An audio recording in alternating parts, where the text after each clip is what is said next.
we're going to do the theory behind the derivation of the velocity of waves in a string. We're going to focus on the string here. So imagine a wave is traveling in a string this way with a certain velocity. We can kind of model its motion as almost a circular motion. The tension in the spring is pulling the spring this way, so we can do that with a different colored pen, right? So the tension is this way, T, and then T, right? And we can imagine as if there's some curvature to the string like this, because the string is going to oscillate up and down, right, as the wave is propagating, right? So there's some curvature here, is theta, the angle theta, right? So what we're going to do is we're going to break the tension up into two components. We're going to say, let's draw this a little bit bigger, T, this is theta. So we're going to say here, this is T sine of theta. And then imagine as if this element here is a very small element, right? Like this, the length is dx, and then the tension, T is pulling it this way, theta. So this is also going to be T sine theta. So right, the cosine are going to cancel each other, the x components of the tension. So this one and this one. But the sine is going to cause it to come down and up, basically. It's going to make vertical motion, and its motion can be modeled as a circular motion. Right? So we're going to say 2t sine of theta is going to equal, and so since its path looks like a big circle, like this, right? Even if there's a small curvature, it still looks like a circular motion, right? So we're going to say 2t sine theta is equal to mv squared over r. So what's the radius of that circle? So imagine this one here is the delta x, right? And then imagine a circle like this, right? This is equal to r. Well, it could be argued that if this is theta, we can draw here with a different colored pen.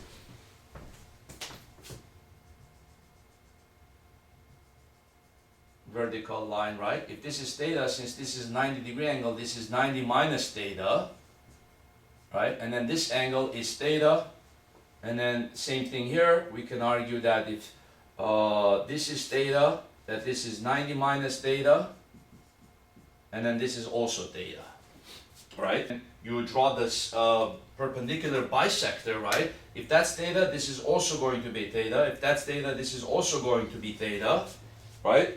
So you can make some arguments here. You're going to say 2t sine theta.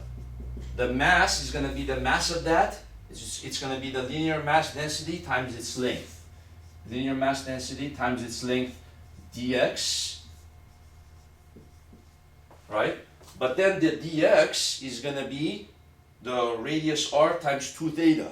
Right? So you can say 2t sine of theta.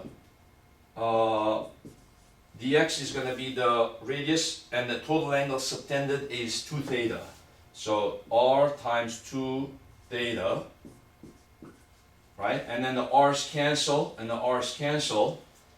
So now we're going to say, we're going to make small angle approximation. We're going to say a small length dx pretty much makes a small angular arc, right? Because it's an infinitesimal length. So the angle here is pretty small. So sine of an angle, right? Taylor-Series expansion, x minus x cubed over 3 factorial.